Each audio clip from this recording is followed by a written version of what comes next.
Hello, my fellow investors. In this video, I'll explain shortly the basic 5 different returns we can use from a company's statements in all different kinds of ratios. So when we're doing a return on something, return on assets or return on equity, the first question we'll ask which data of return we'll use to do this ratio. So we can use a lot of different numbers, but basically there's 5 main returns we can use and makes the most sense to use when trying to calculate returns. So the net sales, this number is how much money the company got from all its sales. So to do a return on net sales doesn't make any sense because this number doesn't mean a lot. It's a top line. We have no idea how much money the company had, all different kinds of costs. So why use this number as a return? So the first number we would like to use, it makes sense to use, would be the earnings from expenses. So basically the company put in the net sales, it deducted the cost of sales and the selling, general, administrative expenses, which is all the expenses the company did in its main operations. So the first number which makes sense to use is the earnings from operations. So in this year the company earned 737 million. That's how much money the company earned from its operations. From there on, the company deducts the interest expense, so the company had to pay interest on its debt, and it paid 13 million interest. And the second expense the company had from its earnings is the income taxes. Every company has to pay income taxes, so they paid 173 million income taxes. So if you don't want to use the earnings from operations because we know the company has more expenses after that, and say that's not the true return because the company still has more expensive. So the next option is to do NOPAT, N-O-P-A-T. NOPAT is net operating profits after taxes. So how do we calculate how much money the company earned from its operations after taxes but before interest expense? So the way to calculate this is like this. We see here that the company paid 173 million taxes on their earnings. So this way we can calculate how much percentage of taxes the company is paying taxes. So we take the 173 million, divide it to 726 million, and we'll get around 24%. So the company is paying around 24% taxes on its earnings. So if you want to know how much money the company earns from its operations after interest but before taxes, after taxes but before interest, because why would you want to calculate the NOPAT if the company is paying interest? So the answer to that is the company has to pay taxes, but it doesn't have to pay interest. Now the company has debt, so it's paying interest, but if it wouldn't have debt, it wouldn't be paying interest. So there's some sense in saying, let's see how much money the company earns from its operations besides the expense of the interest, which is now they have this expense, but if they wouldn't have this debt, they wouldn't be paying this expense. But taxes they have to pay. So we'll take the 726 million, we'll add the interest expense which they pay, which is 13 million, and from that number we'll deduct the 24% taxes the company would have paid if it wouldn't have had the debt. And that number would come out to about 562 million. So the NOPAT for this company was about 562 million.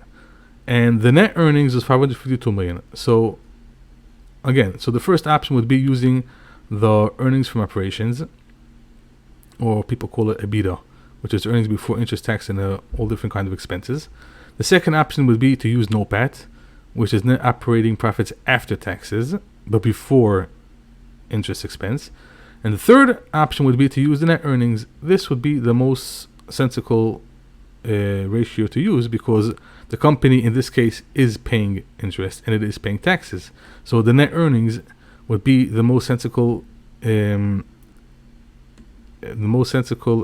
to use when calculating the return on whatever we want to calculate. But it doesn't mean that the other ratios are wrong. It depends on what you want to see in the company. You want to see how much money the company is earning from its operations. You want to see how much is the net earnings. It's everything gives us a different perspective, a different thing in the company. So in the income statement, we basically had 3 different returns you can use for calculating return on assets or equity. The first one was with the earnings from operations before interest and taxes. The second one would be NOPAT, is net operating profits after taxes. We take the income minus we deduct the interest expense, and we calculate how much the company is paying taxes, and we take off the taxes. The third option would be the net earnings.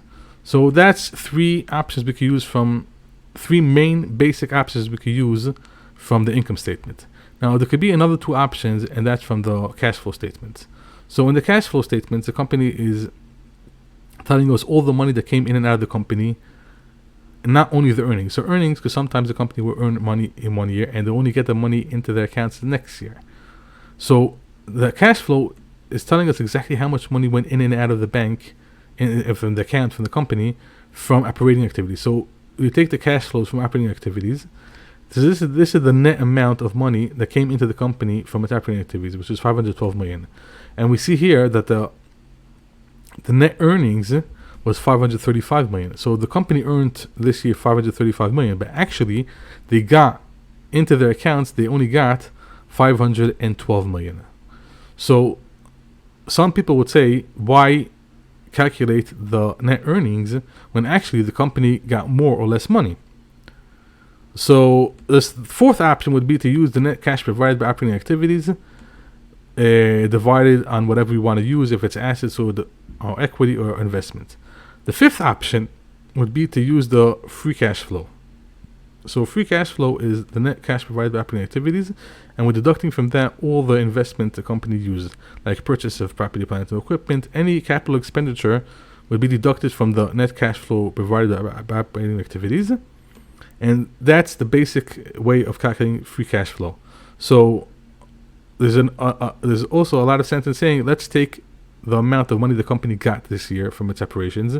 We'll deduct from that all the capital expenditure it needed to use to maintain the business or acquire new PPE or whatever it is they needed to acquire.